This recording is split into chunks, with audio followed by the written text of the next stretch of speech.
Hello अस्सलाम वालेकुम दोस्तों। तो यार क्या हाल है। आज की इस वीडियो में हम बात करेंगे डिफर्ड टैक्सेस के हवाले से।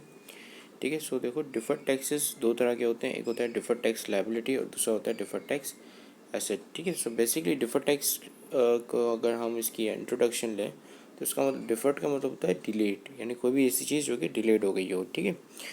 फिर हमारे पास लिखा हुआ है कि deferred taxes are the difference between the tax expense and the tax that are payable. ठीक है।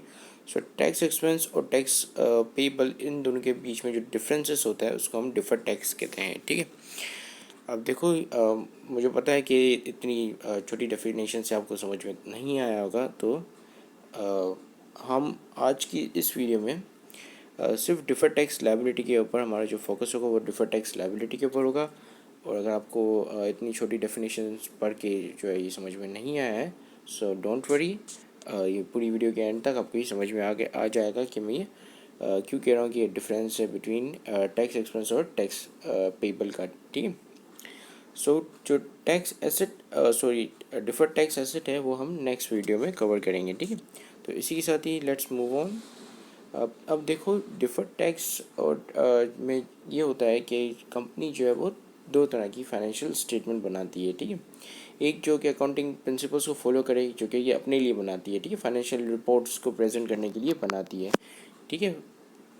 और दूसरी वो फाइनेंशियल स्टेटमेंट बनाती है टैक्स पर्पसेस के लिए। ठीक है। यानी कि वो फाइनेंशियल स्टेटमेंट जो कि वो जिस पे वो रिटर्न फाइल करती है FBR को। ठीक है। Federal board of revenue.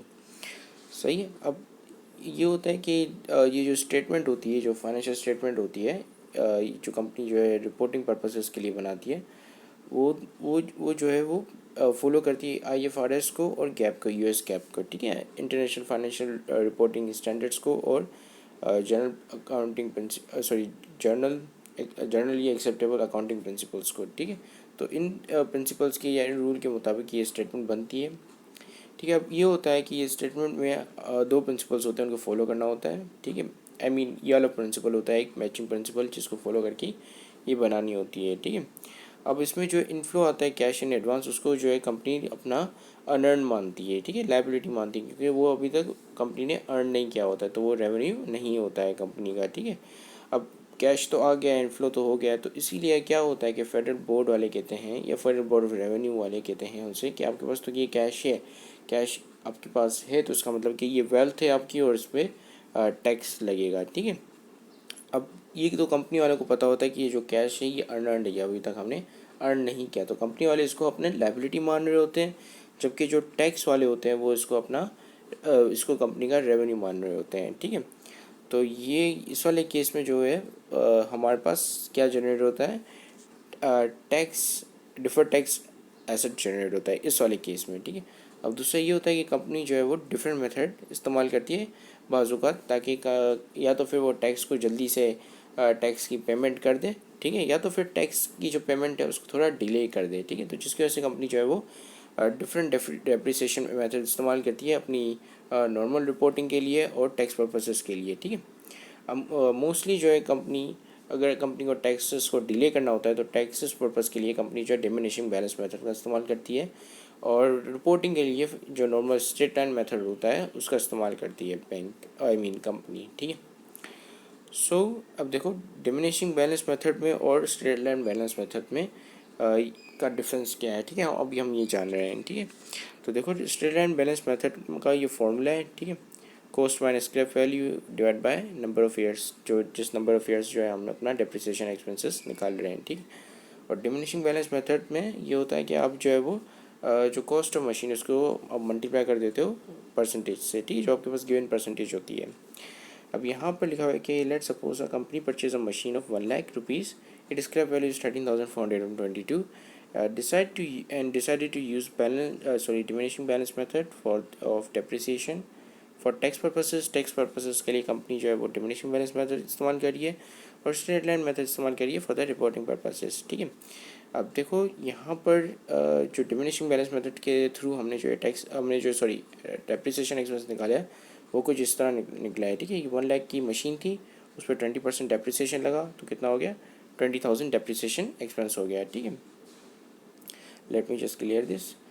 अब जो नेक्स्ट ईयर है हमारे यहाँ पे ईयर 2, इसमें जो है ये 8,000 कॉस्ट हो गया। 8,000 कॉस्ट कैसे हुई, ये 1,00,000 रुपीज़ में से हमने 20,000 डेप्रिसिएशन एक्सपेंस माइनस कर दिया, ठीक है। तो ये 8,00,000 हो गया। अब ये 8,00,000 पे जो है वो 20% डेप्रिसिएशन लगेगा, तो ये 16,000 हो जाएंगे, ठीक है। इसी तरह अब ये 16,000 माइनस होंगे 80,000 में से, या 80,000 में से 16,000 माइनस होंगे, तो आपके पास जो थर्ड ईयर का डेप्रिसिएशन आ जाएगा। थर्ड ईयर की जो कॉस्ट ऑफ मशीन है वो आ जाएगी आपके पास 64,000, ठीक है। फिर इसका 20% लोगे तो आपके पास ये थर्ड ईयर का डेप्रिसिएशन एक्सपेंस आ जाएगा 12,800, ठीक है। तो इसी तरह करके करते करते ये तमाम ईयर का इसी तरह ही डेप्रिसिएशन एक्सपेंस निकलता जाएगा, जब तक ये आप जो है अपनी स्क्रैप वैल्यू को हिट ना करें, ठीक है। अब देखो स्क्रैप स्ट्रेट लाइन मेथड में डिफरेंट है, ठीक है। कॉस्ट पहले माइनस हो जाती है स्क्रैप वैल्यू से, फिर आपको जो है नंबर ऑफ ईयर में इक्वली डिवाइड कर देते हो, ठीक है। तो ये हर साल का डेप्रिसिएशन सेम होता है, यहाँ पे हर साल का डेप्रिसिएशन चेंज है, डिफरेंट है, ठीक है। लेकिन यहाँ पे आप एक चीज़ जो नोटिस करने वाली वो ये है कि जो पहले साल का जो डेप्रिसिएशन एक्सपेंस है वो सबसे ज़्यादा है, 20,000 है, फिर 16,000 उससे कम, फिर 10,000 उससे कम, फिर 6,000 कम, ठीक है। सो कंपनीज़ क्या करती हैं, यूजुअली कंपनीज़ को अगर टैक्स की पेमेंट को डिले करना होता है, यानी कि वो कहती हैं कि हम जो ये नेक्स्ट ईयर में ये टैक्स की पेमेंट करेंगे, इस साल हमारे पास कैश की शॉर्टेज है, तो वो क्या करती हैं कि जो टैक्स पर्पसेस के लिए जो रिटर्न के लिए स्टेटमेंट बनाती है, अपनी फाइनेंशियल स्टेटमेंट या इनकम स्टेटमेंट बनाती है, उसमें ये डिमिनिशिंग बैलेंस मेथड इस्तेमाल करती है, ठीक है, ठीक है। जबकि नॉर्मल उनकी जो अकाउंटिंग रिपोर्ट या जो फाइनेंशियल रिपोर्टिंग होती है उसमें वो स्ट्रेट लाइन मेथड ही शो कर रही होती है, ठीक है। तो ये इसीलिए करती है ताकि टैक्सेस को थोड़ा डिले कर दिया जाए। टैक्सेस कंपनी को उतने ही पे करने होते हैं, चाहे फिर कौन सा भी मेथड इस्तेमाल करें, स्ट्रेट लाइन मेथड इस्तेमाल करें या डिमिनिशिंग बैलेंस मेथड इस्तेमाल करें, टैक्स कंपनी को उतना ही पे करना होगा, ठीक है। लेकिन इससे क्या होता है कि कंपनी जो है वो इसको मैनिपुलेट कर लेती है, ठीक है। यानी कि ये कर लेती है कि जो टैक्स को है वो डिले कर ले, यानी कि नेक्स्ट इस साल इस ईयर का टैक्स जो है वो नेक्स्ट ईयर पे करे। अब हम ये देखेंगे कि ये करती कैसे एक कंपनी, ठीक है, और किस तरह जो है डिफर्ड टैक्सेस का इस्तेमाल किया जाता है या डिफर्ड टैक्सेस की ट्रीटमेंट किस तरह होती है, ठीक है।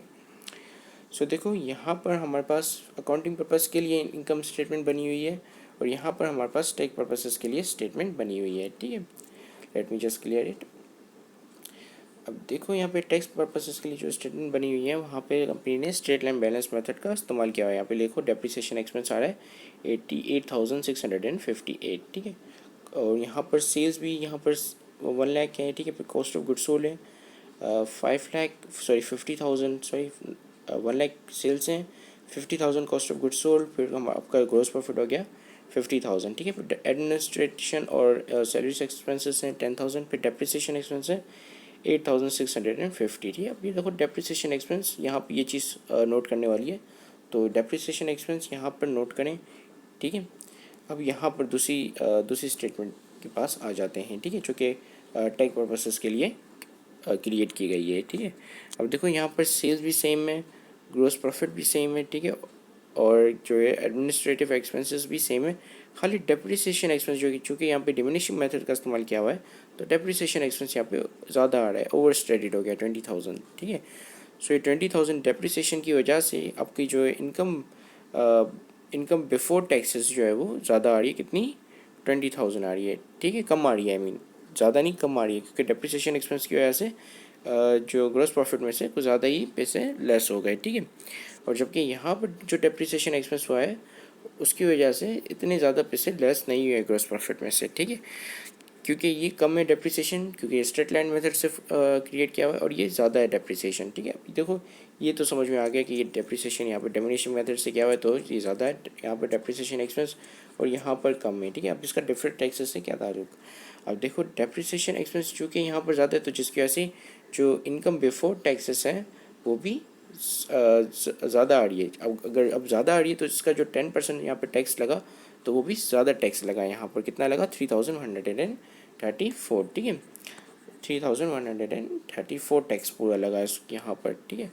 अब जबकि ये इसको हम सर्कल कर लेते हैं ताकि याद रहे, ठीक है। अब जबकि यहाँ पर जो डेप्रिसिएशन एक्सपेंस ज़्यादा है, तो जिसकी वजह से हमारी जो टैक्सेबल इनकम जिसको हम कहते हैं इनकम बिफोर टैक्स वो कम बची, ठीक है, जिसकी वजह से जो इसका जो 10% लगा इस पर, तो यहाँ पे हमें टैक्स कम पे करना पड़ा, ठीक है। तो इससे क्या हुआ कि कंपनी ने अपना टैक्स जो है वो डिले कर लिया। कितना टैक्स डिले कर लिया 1,134 का, ठीक है, क्योंकि 1,134 2,000 में ऐड करोगे तो आपके पास 3,134 आएंगी, ठीक है। तो ये जो 1134 हैं ये कंपनी की बैलेंस शीट में जाएगा as a deferred tax liability, ठीक है। अब इसकी जर्नल एंट्री किस तरह बनती है, देखो टैक्स एक्सपेंस कंपनी अपना पूरा 3134 ही रिकॉर्ड करेगी, ठीक है, क्योंकि इतना ही टैक्स एक्सपेंस आया है, ठीक है। लेकिन जो उनको जो पे करना है वो 2000 पे करना है, ठीक है, FBR वालों को, और बाकी वो नेक्स्ट ईयर में पे करेंगी FBR वालों को एज ए 1134, ठीक है। So this is it, thank you very much for watching this video. अब हम जो नेक्स्ट लेक्चर में या नेक्स्ट इसकी जो वीडियो होगी उसमें हम डिफर टैक्स एसेट कवर करेंगे और देखेंगे कि उनकी ट्रीटमेंट कैसी होती है। इसके अलावा हम ये भी देखेंगे कि ये जो आगे जाके डिफर टैक्सेस ख़त्म हो जाते हैं बिल्कुल, जैसे ही ये कंपनी पे कर लेती है तो आगे जाके डिफर टैक्सेस बिल्कुल ज़ीरो हो जाते हैं, ठीक है। सो ये टेम्परेरी खुले हुए होते हैं ताकि थोड़ा जो टैक्स है वो डिले हो जाए।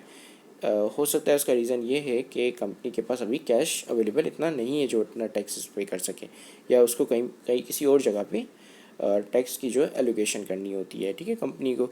अब देखो इसी तरह जिस तरह यहाँ पे कंपनी ने डिमिनिशिंग यहाँ पे जो स्ट्रेट लाइन मेथड यूज़ किया और यहाँ पे डिमिनिशिंग बैलेंस मेथड का इस्तेमाल करते हुए टैक्सेस को डिले कर दिया, इसी तरह ही कंपनी जो है वो सब अच्छा खासा चंक ऑफ टैक्स पहले भी पे कर सकती है by using diminishing method,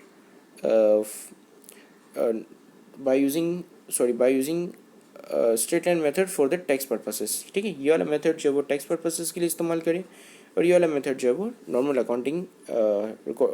accounting या रिपोर्टिंग के पर्पसेस के लिए करें, ठीक है। तो कंपनी जो है वो वाइस वर्सा भी इनको कर सकती है, ठीक है। यानी कि अब लेट सपोज की कंपनी को डिले नहीं करने टैक्सेस, बल्कि कंपनी के पास एक्सेसिव कैश आ गया है और कंपनी कहती है मैं ज़्यादा से ज़्यादा कैश दे दूँ, ठीक है। तो कंपनी क्या करेगी कि जो ये वाला मेथड है उसको टैक्स पर्पसेस के लिए इस्तेमाल करेगी और ये वाले मेथड को जो है वो नॉर्मल अकाउंटिंग के लिए इस्तेमाल करेगी, ठीक है, या नॉर्मल फाइनेंशियल रिपोर्टिंग के लिए। या हो सकता है कि कंपनी जो ये वाला मेथड इस्तेमाल ना करे बल्कि ये एक ही मेथड कर ले, ठीक है, दोनों के लिए, ठीक है। सो इससे क्या होगा कि डिफर्ड टैक्स लायबिलिटी जनरेट नहीं होगी। तो ये था हमारा डिफर्ड टैक्स लायबिलिटी, ठीक है। ये है डिफर्ड टैक्स लायबिलिटी, क्योंकि लायबिलिटी के पोर्शन में रिकॉर्ड होता है, ये पे करना होता है कंपनी को आगे जाके, ठीक है। अब डिफर्ड टैक्स एसेट जिस तरह deferred tax liability future sacrifice के जाके फ्यूचर में जाके कंपनी जो है ये सेक्रीफाइस देगी कि ये जो है और ज़्यादा लायबिलिटी या डिफर्ड लायबिलिटी को भी पे करेगी, ठीक है। इसी तरह डिफर्ड टैक्स एसेट्स कंपनी का फ्यूचर बेनिफिट होता है, क्योंकि ये आगे जाके कंपनी की लायबिलिटी को कम कर देता है। अगर कंपनी जो है अभी लेट सपोज की कंपनी इस्तेमाल कर रही है ये वाला मेथड, ठीक है, टैक्स पर्पसेस के लिए, ठीक है, और ये वाला मेथड इस्तेमाल करिए अपना नॉर्मल फाइनेंशियल रिपोर्टिंग के लिए, ठीक है। तो इस सूरत में आपके पास डिफर्ड टैक्स एसेट क्रिएट हो सकता है, ठीक है। लेकिन डिफर्ड टैक्स एसेट के और भी ज़्यादा प्रोविजंस होते हैं या और भी ज़्यादा आइटम्स को जो है वो मतलब उसको डिफरेंट मेथड का इस्तेमाल करते हुए उन आइटम्स की ट्रीटमेंट करते हुए भी कंपनी जो है वो डिफर्ड टैक्स जनरेट कर सकती है, ठीक है। तो हम नेक्स्ट वीडियो में हम ये देखेंगे कि जो अनअर्नड आपका जो आइटम होता है उसके ज़रिए कंपनी किस तरह डिफर्ड टैक्सेस को ट्रीट करती है, ठीक है, या डिफर्ड टैक्स एसेट को, ठीक है। तो इसी के साथ ही मैं चलता हूँ। Have a great day and अल्लाह हाफिज़।